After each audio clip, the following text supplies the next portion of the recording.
Hello friends, नमस्कार। कैसे हैं आप सब? आज मैं बैठा हूँ अपनी माता जी के कमरे में, मम्मी के रूम में। और मम्मी मेरे बीमार हैं, जैसा मैंने कई लोगों को तो पता भी, पैरालाइज हो रखा है मम्मी को, राइट साइड एकदम वीक है। इसी वजह से 3 महीने में आउट ऑफ यूट्यूब रहा मैं, तो ना ब्लॉग डाल पाया, ना लाइव करी, कुछ भी नहीं कर पाया।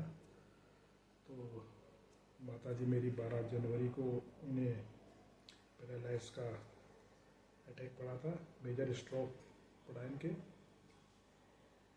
माइंड में, जिससे राइट साइड इनके सुन्न हो गई।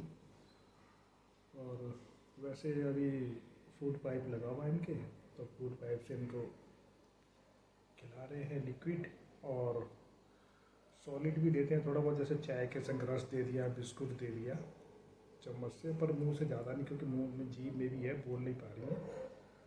और पुरानी है, 93 से ऊपर है, तो पढ़ी लिखी भी नहीं थी, ना कभी कोशिश करी, तो लिख भी नहीं पाती। अगर देखो, अब का पता चलता है कि अगर पढ़ी लिखी थोड़ी होती तो अपने कुछ बोलना चाहती, कई बार वो ऐसे करती है, तो अगर पढ़ी लिखी होती तो लिख के बता सकती थी, है ना।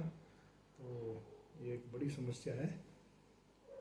पढ़ा लिखा होना वाकई में बहुत ज़रूरी है। ये नहीं कि आपने जॉब करनी या कुछ करना है, लेकिन अपने लिए भी वक्त बे वक्त पे आवश्यकता पड़ती, तब पता चलता है कि पढ़ाई लिखाई की इम्पोर्टेंस क्या है। तो फिलहाल माता जी को लिक्विड दे रहे हैं, अब बैठ नहीं पाती हैं, बस लेटी रहती हैं।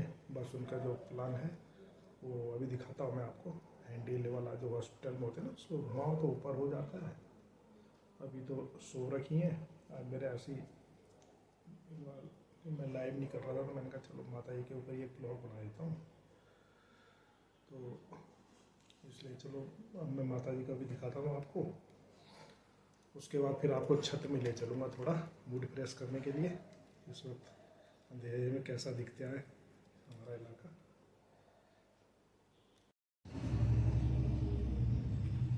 ये है देखो माता जी मेरी, ये इनका बेड, और ये बेड में भी हैंडल लगाता है, इसे ऊपर नीचे करते हैं। और ये देखो मैंने एक ये मशीन लगा रखी है, इलेक्ट्रॉनिक गद्दा आता है जैपनीज ना ये। इसमें क्या होता है कि उससे बेड सोल्स वगैरह नहीं होते हैं।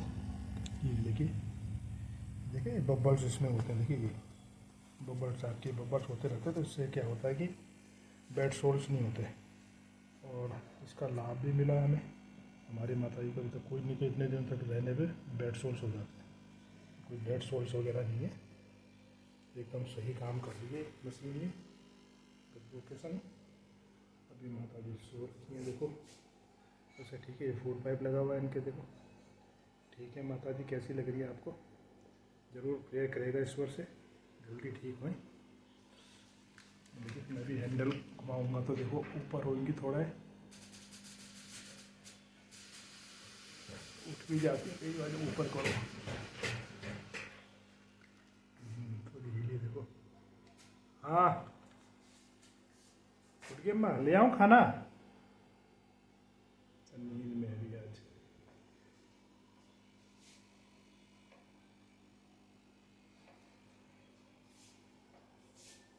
माता जी का मंदिर है मेरा, जो पूजा पाठ में बहुत थी। स्वाध्याय एक संस्था उससे भी जुड़ी हुई थी, स्वाध्याय वगैरह करती थी खूब। तो चलो माता जी ठीक है। वैसे मेरी लिक्विड वगैरह ले रही है, उठी रहती है, सबको पहचानती है, सारे से बात भी करती हैं।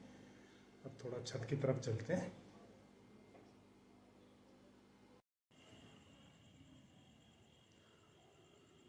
और अब मैं आ गया हूँ अपनी छत के ऊपर। ये सामने मसूरी दिख रही है आपको रात की, जगमग जगमग करती हुई।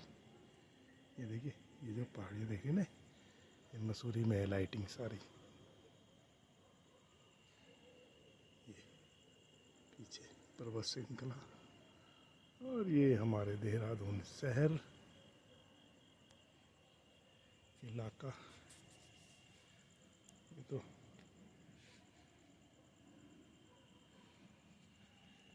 और सुनो,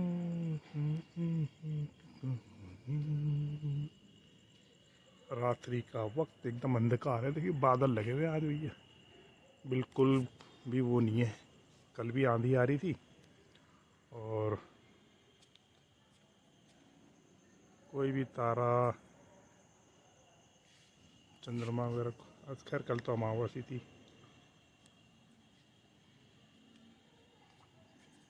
कुछ भी नजर नहीं दे रहा है। अमावस्या की रात, ये देखिए हमारे यहाँ का पीछे का इलाका।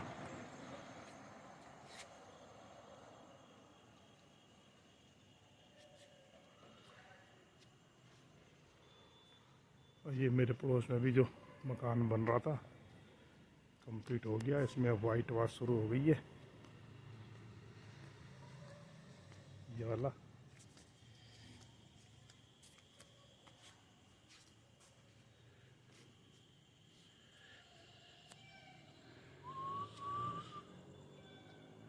रात को लाइट कितनी अच्छी लगती है ना, अंधेरे में अच्छा लगता है। इनके मकान में पता नहीं क्या जलते हैं ये लाइट के, अभी तो देख नहीं रहे।